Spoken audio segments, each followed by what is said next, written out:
Okay students, ध्यान से देखना ये क्वेश्चन क्योंकि इसमें डायग्राम दिया हुआ नहीं रहेगा। तो करेंगे कैसे, चलो देखते हैं। E is a point on the side AD produced of a parallelogram ABCD and BE intersect CD at F. Show that triangle ABE similar है ट्रायंगल CFB के। तो बनाएंगे कैसे, चलो देखो। सबसे पहले हमें देखना है कि पैरेललोग्राम हमें बनाना है ABCD। तो पैरेललोग्राम ABCD कैसे बनेगा, ये ऐसा कुछ बनेगा। ध्यान से समझना सारी चीजें, ठीक है।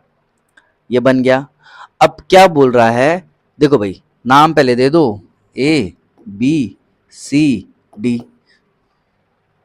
सर नाम हम यहां पर दे दिए।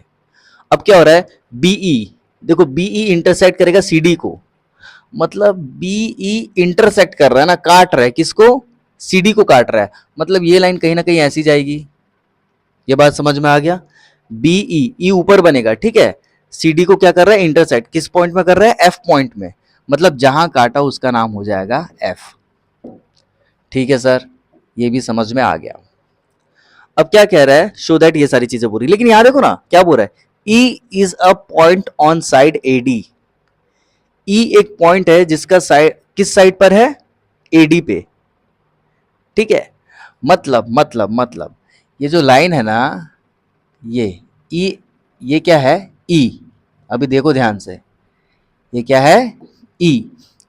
E एक पॉइंट है जो कि साइड है AD पे, और AD की साइड कौन सी है सर, AD की साइड तो ये है, तो इसको एक्सटेंड करेंगे ऐसे, तो बन जाएगा हमारा ये डायग्राम। बात समझ में आ गई। एक और बात, क्या ये पैरेललोग्राम है, बिल्कुल है। इसके अपोजिट साइड्स क्या होते हैं, इक्वल होते हैं।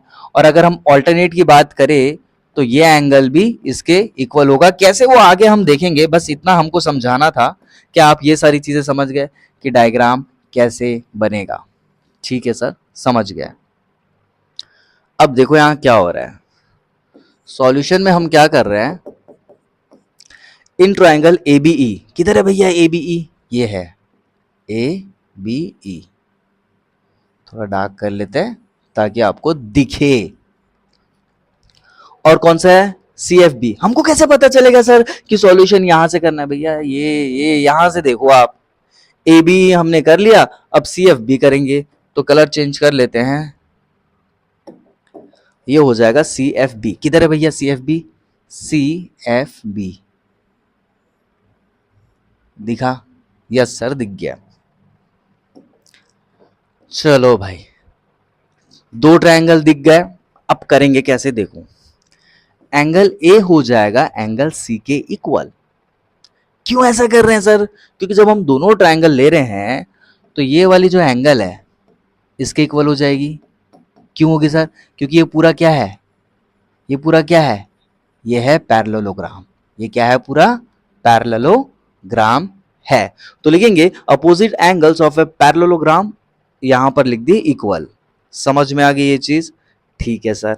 अब देखो एंगल AEB, किधर है भैया AEB, AEB मतलब ये एंगल किसके इक्वल है, CBF के, CB।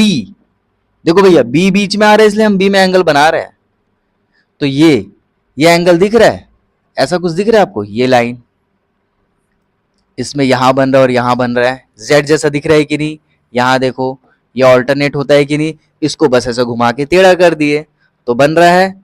ठीक है सर, समझ में आ गया कि यहां पर ऑल्टरनेट इंटीरियर एंगल बन रहा है। लेकिन जब भी हमने आपको ऐसा बताया था कि भैया यहां पर और यहां पर ऑल्टरनेट इंटीरियर एंगल बनेगा, लेकिन ये लाइन हमेशा क्या होनी चाहिए, पैरेलल होनी चाहिए। यहां पर भी है, देखो ये ऐसा डायग्राम बन रहा है, ये और ये, मतलब ये वाली लाइन और ये वाली लाइन दोनों पैरेलल है, तभी हम लगाएंगे ऑल्टरनेट इंटीरियर एंगल। समझ में आ गया। तो ये वाली लाइन कौन सी भैया, ये वाली लाइन है, यहां पर देखो AE है AE, और ये वाली लाइन क्या है, BC है। तो ये हमें बताना पड़ेगा कि भैया ऐसा है। ठीक है, आई होप आपको ये सारी चीजें समझ में आ गई होगी, जो भी चीजें हम आपको बताना चाह रहे हैं। ठीक है, ठीक है सर, ये भी लाइन हो गई क्लियर। हाँ आप बताइए, दोनों में हम एंगल की बात कर रहे हैं, तो एंगल सिमिलैरिटी क्राइटेरिया से ये दोनों ट्रायंगल हो गए सिमिलर, जो कि हमें यहां पर पता चल चुका है क्या, ट्रायंगल ABE, देख लो ट्रायंगल ABE क्या हो गया, सिमिलर हो गया CFB के। यही तो हमें शो करना था यार। ठीक है, क्या बात आपको समझ में आ गई? आई होप आपको ये क्वेश्चन नंबर 8 अच्छे से क्लियर हो गया होगा। मिलता है अगले वीडियो में, टिल देन बाय।